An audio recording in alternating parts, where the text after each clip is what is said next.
Brazil কি আসলে group পর্বটা টপ করতে পারবে কিনা? 7 আপ কি আবার হবে এদের সাথে? আমি আপাতত 4-0 ধরছি। এটা গোল যতটা কম খাওয়া যায়। Japan 1, Netherlands 1। Japan 2, Netherlands 1। স্বাগত বিশ্বকাপ নিয়ে বাংলা ভিশনের বিশেষ আয়োজন জিতবে কেতে। 5 বারের বিশ্ব চ্যাম্পিয়ন ব্রাজিলকে রুখে দিয়ে এরই মধ্যে বিশ্বকাপের আসর জমিয়ে দিল মরক্কো। এবার জার্মানির পালা, সামনে ছোট্ট প্রতিপক্ষ কুরাসাও। অন্যদিকে এশিয়ার পরাশক্তি জাপানের সামনে নেদারল্যান্ডস। প্রশ্ন একটাই, জিতবে কে? সঙ্গে আছে আমি মোর্শেদ আলম, আর আমার সাথে আছেন আমি আক্তারুজ্জামান। কে জিতবে তা জানার আগে আমরা একটু আগে জেনে আসি আজ ভোরে হওয়া ব্রাজিল ম্যাচের দিকে। ব্যাপক উৎসাহ উদ্দীপনা নিয়ে ব্রাজিল ম্যাচ শুরু করেছিল। প্রথম ম্যাচে হোঁচট খেয়েছে মরক্কোর সাথে, কিভাবে দেখছেন? দেখেন, হোঁচট তো বলতে হবে, স্বাভাবিক। এখন এর আগে যে ম্যাচটা হয়েছে ব্রাজিল ভার্সেস মরক্কো 2023 সালে, সেখানে কিন্তু ব্রাজিল হেরে গিয়েছিল। এবং এটাই যে ড্র হয়েছে, এটা গতকালকে বাংলা ভিশনের যে বিশেষ আয়োজন জিতবে কে, সেখানে কিন্তু আমাদের প্রেডিকশন ছিল ব্রাজিল মরক্কো ড্র হবে। ড্র হয়েছে। স্কোর লাইন আমরা বলেছিলাম 2-2, সেখানে স্কোর লাইন হয়েছে 1-1। সুতরাং আমরা যতটুকু বিশ্লেষণ যেটা করেছিলাম যে ব্রাজিলের রক্ষণ ভাগ একটু দুর্বল, সেই রক্ষণ ভাগের দুর্বলতা আমরা কালকে দেখেছি, আজকে সকালে দেখেছি।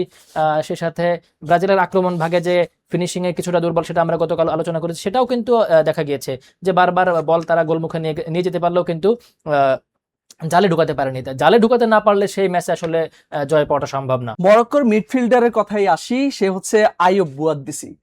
আইয়ুব বুয়াদ্দি হচ্ছে 18 বছর বয়সী, ছোট্ট এই বলা যায় ছোট্ট একটি নাম। এই ছোট্ট নাম কিন্তু বিশাল একটি দলকে রুখে দিলেই বলা যায়, কারণ 18 বছর বয়সী এই মিডফিল্ডার তিনি 66টি পাসের মধ্যে 61টি পাস সফলভাবে করেছেন। এবং তার এই যে ক্যারিশমা, এই ক্যারিশমা আসলে ব্রাজিল বলা যায় কুপোকাত হয়েছে। কিভাবে দেখছেন? কুপোকাত বলতে ব্রাজিলের আমরা তো সবসময় নাম করা তারকার দিকে সবসময় তাকিয়ে থাকে ব্রাজিল। এটা হচ্ছে বিশ্ব ফুটবলই এরকম যে ব্র্যান্ড তৈরি করে, ফুটবলার চেয়ে বেশি ব্র্যান্ড তৈরি করে। তো ব্র্যান্ড তৈরি করতে গিয়ে ব্রাজিল আসলে সেই খেলাটা খেলতে পারছে না। যেমন ক্যাসিমিরোর কথাই আমি বলি, ক্যাসিমিরো কিন্তু কালকে যেভাবে খেলেছে, আমরা ক্যাসিমিরোকে ওইভাবে খেলা দেখে অভ্যস্ত না। তারপরে আমরা যদি বলি যে ভিনিসিয়াস হয়তো তার গোলটা সুন্দর এবং এই বিশ্বকাপে সেরা 10টা গোলের মধ্যে এই গোলটা থাকবে, একদমই দুর্দান্ত করেছেন। কিন্তু এটা আরো সুযোগ ছিল। এবং ভিনিসিয়াস ছাড়া ব্রাজিলের যে হাইপ ছিল, ওই হাইপে আসলে একাদশের যে প্লেয়াররা ছিল ওই রকম কেউ আসলে আমরা যেটা মনে করছিলাম যে ইগোর থিয়াগো একটু ভালো করবে, কিন্তু কালকে মাঠে তাকে দেখাই যায়নি। অ্যাজ ইউজুয়াল আমরা দেখাই যায়নি। এনরিককে হয়তো বা নামাই আনচেলত্তি কি বুঝে এই একাদশ নামিয়েছে সেটা আমরা হয়তো খুঁজে পাইনি। তবে এই ক্ষেত্রে ব্রাজিল ভক্তরা অবশ্যই এলিসনকে বারবারই মনে রাখবে, কারণ যেই সেভটা তিনি করেছেন, সেভ করার পর বলটা যখন এসেছে, যেই বল ঠেকানোর পরে বলটা যখন ক্লিয়ার করার দায়িত্ব ছিল কোন ডিফেন্ডার, সেইটা গিয়ে তাকে আবার ডাবল সেভ করতে হয়েছে। তো এই ব্যাপারটা আসলে ব্রাজিলের ভক্তরা মনে রেখেছে। এখন দেখা যাক পরবর্তী ম্যাচগুলো কি। আলিসন বেকারকে ওনাকে কত দিবেন? 10 এর মধ্যে কত দিবেন? আলিসন বেকারকে কালকে 10 এর মধ্যে আমি 7 দিব। কারণ কি? 7 একটা যেই গোলটাতে সে খেয়েছে, সেই গোলটা সে তার অন্তত সুযোগ ছিল এবং বারবার উঠে আসছিল। এই উঠে আসাটা আসলে মরক্কো কিন্তু বারবার চাপ তৈরি করছিল। এটা একটা ভুল সিদ্ধান্ত ছিল। আরো একটা প্রশ্ন এসে যায়, সেটা হচ্ছে নেইমার প্রসঙ্গ, যে নামটি আসলে না বললেই নয়। নেইমারকে নিয়ে যে প্রত্যাশা ছিল, সেটির ছাপ কি এই ম্যাচে পড়েছে? নেইমার না থাকায় তো অবশ্যই আমরা ব্রাজিল দলে নেইমার থাকলে একটা দলের যে শক্তিটা বাড়ে, পাশাপাশি প্রতিপক্ষের একটা চাপ তৈরি হয়। সেই চাপটা কালকে মরক্কো টিম, আজকে সকালে মরক্কো সেই চাপটা পায়নি। কারণ হচ্ছে নেইমার একাদশে না থাকা মানে তারা একটু ফুরফুরে মেজাজে খেলা। আগের দিন কিন্তু এটা মরক্কোর কোচও বলেছে, অধিনায়কও বলেছে যে আমরা আসলে এই ব্রাজিলকে সেভাবে আগের ব্রাজিল মনে করছি না। হ্যাঁ, সেভাবে আর কি তারা আগে থেকেই মানে কথা দিয়ে চাপে রেখেছে, মাঠের মধ্যেও চাপে রেখেছে। এবং অলরেডি ব্রাজিলের যে সাথে যে ড্র, এটা তো মরক্কোর একরকম জয় বলি আমি। একদমই মরক্কো, কারণ মরক্কো এইরকম একটি দল 5 বারের বিশ্ব চ্যাম্পিয়ন বলা ব্রাজিলকে এভাবে রুখে দিল, এটা আসলে না, এটা প্রত্যাশা ছিল, সবাই এটা বুঝতে পেরেছে। কারণ 23 সাল গত 2022 বিশ্বকাপ থেকে মরক্কো যেভাবে খেলতে আসছে, সেটা সবাই দেখেছে। এবং আগামী 30 সালেও তারা হচ্ছে কো-হোস্ট আছে, তাদের আসলে সামনে অনেক সুযোগও আছে। এই যে আমি যদি বলি ইব্রাহিম দিয়াজের কথা বলি, আশরাফ হাকিমের কথা বলি, ওদের বুনো ইয়াসিনের কথা বলি, এরা সবাই হচ্ছে ইউরোপের বড় বড় লিগে খেলা প্লেয়ার। সুতরাং তাদের মধ্যে সেই ফুটবলীয় যত দক্ষতা, যত অর্জন, সবকিছু তাদের ঝুলিতে চলে এসেছে। এখন আজকের যে ম্যাচটা আছে জার্মানিরও কিন্তু ওই যে ছোট প্রতিপক্ষ এবং এই কুরাসাও, সেখানে কিন্তু জার্মানি 4 বারের বিশ্ব চ্যাম্পিয়ন। তার মানে এই ম্যাচেও যে একেবারে হয়তোবা অনেক প্রেডিকশন বলছে যে জার্মানি একপেশে ভাবে জিতবে, কিন্তু আদতে একপেশে হবে কিনা ম্যাচটা, সেটা এখনই বলা যাচ্ছে না। কারণ জার্মানি কিন্তু আবার নেদারল্যান্ডের একটা অঙ্গরাজ্য, তারা স্বাধীন দেশ না, যে নেদারল্যান্ড মূল ভূখণ্ডেরও আজকে আবার ম্যাচ আছে। সুতরাং বিশ্বকাপ, এর মধ্যে জার্মান 4 বার চ্যাম্পিয়ন, বিশ্ব চ্যাম্পিয়ন, ইউরোপীয় শক্তি, পরাশক্তি বলা চলে জার্মানকে। তো জার্মান এর আগে 2014 সালে জার্মান ব্রাজিলকে 7 গোলের 7-আপ উপহার দিয়েছিল, সেটা এখনো পরিচিত।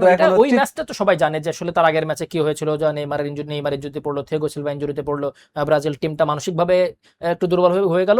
পাশাপাশি একাদশ মানে যে ওদের যে এক শক্তিশালী একাদশ, সেটাতেও একটা ছন্দপতন চলে আসলো। যখন ছন্দপতন চলে আসলো তখন আসলে ওরা আর এভাবে ম্যাচটা একবারে ঢিলে মানে ইয়ে হয়ে গেছে, মানে কি বলা যায় যে ঝড় আসা মতো হয়ে গেল, যে কারণে একেবারে 7টা গোলে হেরে গেল। এটা আসলে একটা ট্র্যাজেডি বলা চলে, এটা এখন ব্রাজিলের ট্র্যাজেডি হিসেবে এটা আসলে ওরা সেভাবেই স্মরণ করে প্রতি বছর বা প্রতি বিশ্বকাপে। আমরা নিশ্চয়ই সেটা স্মরণ করব। তবে জার্মান কোচ জুলিয়ানের কথা বলতে হয়, তার একাদশ আসলে কেমন হতে পারে? একাদশ তো আসলে ফুটবল তো একাদশ থাকে, একাদশ আবার এখন পরিবর্তন হয়, সুতরাং একাদশ নিয়ে ধরুন এইবারের বিশ্বকাপে জার্মান চুপ আছে, মানে বিশ্ব মিডিয়ায় হাইপ নেই বা শক্তিশালী তারকাদের নিয়ে কোনো আলোচনা নেই। এই জার্মানি আসলে খুবই ভয়ঙ্কর জার্মানি, এরা আসলে হুট করে একটা দাপট দেখিয়ে বিশ্বকাপ জিততে পারে। 14 সালে তারা চ্যাম্পিয়ন হয়েছিল, এরপর 22, 18 দুটা বিশ্বকাপে তারা গ্রুপ পর্ব থেকে বিদায় নিয়েছিল। এবার আসলে ছোট দলের কাছে মানে হারার নজিরও আছে। এইটাই তো আমি সেটাই বলছিলাম যে এই কুরাসাও যদি হঠাৎ করে হোঁচট খেয়ে ফেলে জার্মানি, তাহলে এবার তাদের কিন্তু অনেক বড় বড় পথ পাড়ি দিতে হবে। এক্ষেত্রে আমি যেটা বলবো, আপনার জার্মানিকে সেভ করার জন্য কিন্তু অবসর ভেঙে আবার দলে এসেছে হচ্ছে তাদের সেরা গোলরক্ষক ম্যানুয়েল নয়ার। তারপরে ওদের আমরা এই বাজ পাখিকে দেখবো 32 বছর বয়সী। এই প্রত্যাশা নিয়েই তো আসলে জার্মানি তাকে দলে ফেরানো বা অবসর ভাঙার আহ্বান জানিয়েছে। এখন হয়তো সেই রকম কিছু আমরা আবার উপহার দিবে ম্যানুয়েল নয়ার। জিতবে কেতে আপনার প্রেডিকশন কি হবে? জার্মান কত গোলে জিততে পারে? 7-আপ কি আবার হবে এদের সাথে? 7-আপ হবে কিনা আমি এখনো বলতে পারছি না, তবে একাধিক গোল আসবে এবং সেটা কত গোল হতে পারে? আমি আপাতত 4-0 ধরছি। এটা 4-0? 4-0। আচ্ছা, দেখা যাক সেটা কতটুকু পারে। তবে আপনি যেটা বলছিলেন যে ছোট্ট দেশ কুরাসাও ছোট্ট দেশ, কুরাসাও এটা এই ইতিহাস কি জানেন যে কুরাসাও হচ্ছে আমাদের মিরপুরের যে মিরপুর আছে, মিরপুরে জনসংখ্যা হচ্ছে 5 লাখের বেশি, তার অর্ধেকের কম, তার অর্ধেকের চাইতে কম, মাত্র প্রায় 2 লাখ জনসংখ্যার দেশ হচ্ছে কুরাসাও। এবং হচ্ছে ওদের আয়তন হচ্ছে 444 বর্গ কিলোমিটার। এত ছোট্ট একটা দল, ওরা এখনো স্বাধীনতা লাভ করেনি। ওরা হচ্ছে নেদারল্যান্ডের একটা অঙ্গরাজ্য, অনেক দূরে থাকে তারা। ফুটবলাররাও কিন্তু নেদারল্যান্ডসেই খেলে, তারা ওই নেদারল্যান্ডস বিভিন্ন লিগে খেলে।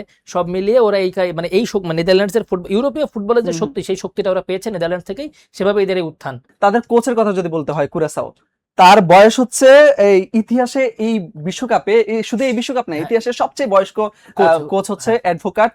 উনি হচ্ছে সবচেয়ে বয়স্ক কোচ। তার প্রতি প্রত্যাশা কেমন থাকবে? প্রত্যাশা কেমন একাদশ গঠন করতে? একাদশ তারা নবাগত দল, তো তাদের বিশ্বকাপ খেলার ইতিহাসও নেই। এখন তারা যেহেতু নতুন, তাদের আসলে দল থাকবে মূলত ডিফেন্সিভ দলে তারা করবে, যে গোল যতটা কম খাওয়া যায়, গোল যতটা কম খেয়ে মানে ওই যে সম্মানজনক একটা হার, এমন একটা প্রত্যাশা থাকবে তাদের। এক্ষেত্রে যদি আমরা মনে করি যে জার্মানি তাদেরকে শুরুর ম্যাচে যদি পুরোপুরি শক্তিশালী একাদশকে মাঠে না নামিয়ে একটু পরীক্ষামূলক একাদশ নামায়, সেক্ষেত্রে হয়তো কুরাসাওয়ের জন্য একটু আক্রমণে যাওয়া সুবিধা হবে, সহজ হবে। যদি জার্মানি পুরো শক্তিশালী একাদশ নেই খেলে পুরোটা ম্যাচ, তাহলে কুরাসাওয়ের অবশ্যই একটু কোণঠাসা হয়ে থাকবে। কুরাসাও কিন্তু আসলে আত্মবিশ্বাসী দল। তারা কয়েকটা ম্যাচে আমরা দেখেছি যে আমরা যদি ভুল না করি তাহলে বাছাই পর্বে 10 ম্যাচে তারা 28টি গোল করেছে। তাদের হাইপ কিন্তু অনেক উপরে। এরপর আবার আরেকটা ইনফরমেশন দিয়ে রাখি, কুরাসাও কিন্তু নাচে গানে এরই মধ্যে বিশ্বকাপে বেশ আলোচনা এসেছে তাদের নাচ এবং গান দিয়ে। তারা কিন্তু বেশ আত্মবিশ্বাসী। তারা মানে মূলত ওই যে ওটা সংস্কৃত পরিমাণ মানে প্রবণ অঞ্চল, ওরা আসলে একটু হাসি খুশি থাকতেই পছন্দ করে। এরকম আরো আমরা এর আগে দেখেছিলাম আরো কিছু ক্যারিবিয়ান দেশ আছে যারা খুবই আনন্দ উল্লাসে উদযাপন করতেই পছন্দ করে। একসময় কুরাসাও ছিল 150 নাম্বার র্যাঙ্কিং এ, এখন তারা মাত্র 48-50 এর মধ্যে চলে এসেছে। না, ওই বললাম না যে তারা ওই যে ইউরোপীয় ফুটবলের যে ধারাটা ওর মধ্যে ঢুকে গিয়েছে। এখন নেদারল্যান্ডস তাদের প্লেয়াররা যা যাচ্ছে নেদারল্যান্ডসে, সেখানে গিয়ে নেদারল্যান্ডসের বিভিন্ন লিগে খেলতেছে। তো এটা তো আসলে একটা ফুটবলীয় একটা উত্থানই অবশ্যই, অবকাঠামোগত উন্নয়ন যখন আপনি পাবেন। একটা নেদারল্যান্ডস তো আপনার 3-3 বিশ্বকাপের রানার্স আপ হয়েছে, ফাইনাল খেলেছে 3 বার। তার মানে তাদের তো ফুটবল মানে তাদের ওই যে ফুটবল যে ইতিহাসটা, এটাও তো অনেক সমৃদ্ধ। সেই সমৃদ্ধির কিছুটা ছোঁয়ায় আসলে কুরাসাও পাচ্ছে, এটাই হচ্ছে মূল কথা। জিতবে কেতে আরেকবার বলবেন যে আসলে জার্মানিকে রুখে দিতে পারবে তো কুরাসাও? রুখে দেওয়া বলতে আমি বলছি তো, এটা জার্মানি বেশ বড়। জার্মানি কি ভয় পাচ্ছে? না, জার্মানি একটুও ভয় পাচ্ছে না। আমি যতটুকু নিউজগুলো দেখলাম বা জার্মানির স্কোয়াড ওই যতগুলো ওদের প্রেডিকশনগুলো দেখলাম, সবগুলো প্রেডিকশনেই যেমন একটা এআই বলছে জার্মানির আজকে জার্মানির জয়ের শতাংশ বলছে তারা 85%, জার্মানি জয়ের সম্ভাবনা। ড্র দিয়েছে মাত্র 10%, কুরাসাওয়ের পাল্লা মাত্র 5%। সুতরাং এই পরিমাণ হাইপ তারা দিয়েছে। এখন জার্মানি কেউ কেউ বলছে হয়তো আজকেও 7 আপ হতে পারে, কেউ কেউ বলছে না 5টা গোল হবে, কেউ 4টা 3টা, মানে গোল একটা খাবে এই কথা কেউ এখনো কোনো আমি প্রেডিকশনে পাইনি।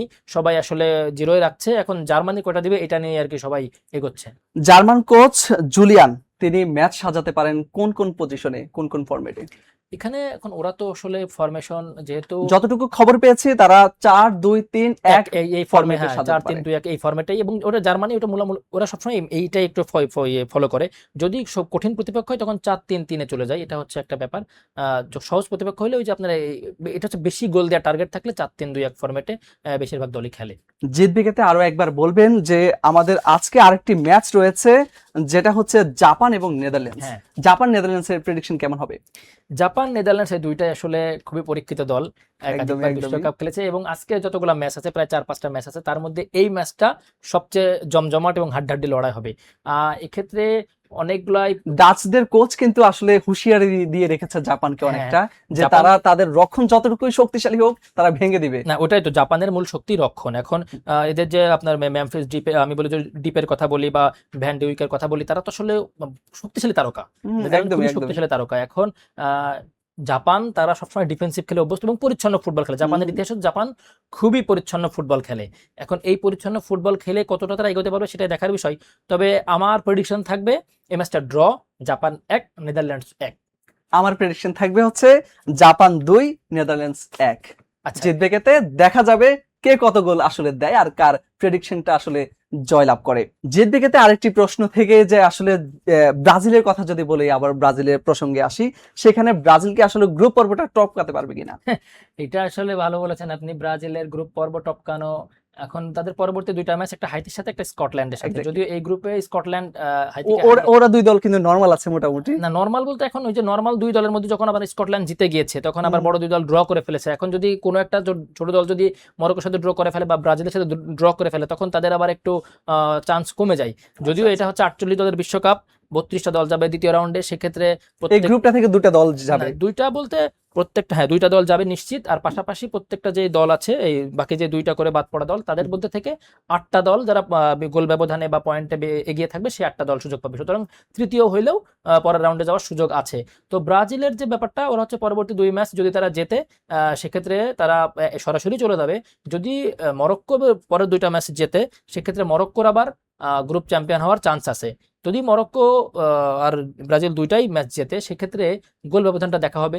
এখন গ্রুপ রানার্স আপ হলে এখানে একটা চিন্তার বিষয় হচ্ছে রাউন্ড 32-তে প্রতিপক্ষ হবে আবার নেদারল্যান্ড। আচ্ছা, সুতরাং ব্রাজিলের গ্রুপ চ্যাম্পিয়ন নেদারল্যান্ডস কিন্তু 3বারের রানার আপ। হ্যাঁ, এবং সেটাই বলছি, এবং খুবই সেটা কিন্তু ব্রাজিলকে চোখ রাঙাবে। হ্যাঁ, এই জন্য যদি গ্রুপ রানার্স আপ হয় ব্রাজিল, তাহলে রাউন্ড 32-তে তাদের একটু কঠিন পরীক্ষা দিতে হবে।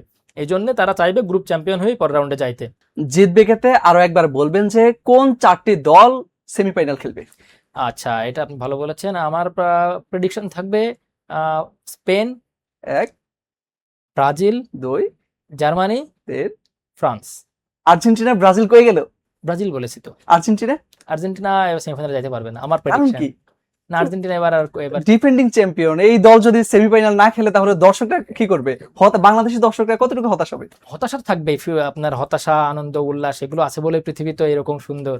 ব্রাজিলের দর্শকদের নিয়ে যদি আমরা বলি যে তারা আজকে খেলা দেখে অনেকে হতাশ, অনেকে বলছেন যে ব্রাজিলের খেলা দেখার পর তারা আর ঘুম হচ্ছে না তাদের। এই দল নিয়ে তারা কতটুকু আগাবে? দল তারা তো এটা তো মাঝে প্রায় 24 বছর কেটে গেছে। এখন না, 24 বছর বলবো না, কারণ হচ্ছে এই বছর করে শুরু হলো, তার মানে বলেন 20 বছর তারা আসলে এর মধ্যে যে 5টা বিশ্বকাপ হয়ে গেছে তার মধ্যে তারা ফাইনালেও যাইতে পারেনি। এটা একটা আসলেই তাদের জন্য একটা হতাশার বিষয়। সেই হতাশা থেকেই আর কি দর্শকরা এরকম আস্তে আস্তে আস্তে আস্তে এই একটা প্রত্যাশা তৈরি হয়েছিল। সেই প্রত্যাশা থেকে যখন মরক্কোর সাথে ড্র করেছে সেইখান থেকে তারা আসলে হতাশ হয়ে গেছে।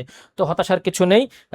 হেক্সা মিশনের যাত্রায় ব্রাজিল যে ধাক্কাটা খেয়েছে সেখান থেকে ঘুরে দাঁড়াক, সেমিফাইনাল পর্যন্ত অন্তত চলুক, বিশ্বকাপে প্রতিদ্বন্দ্বিতার এই আমেজ।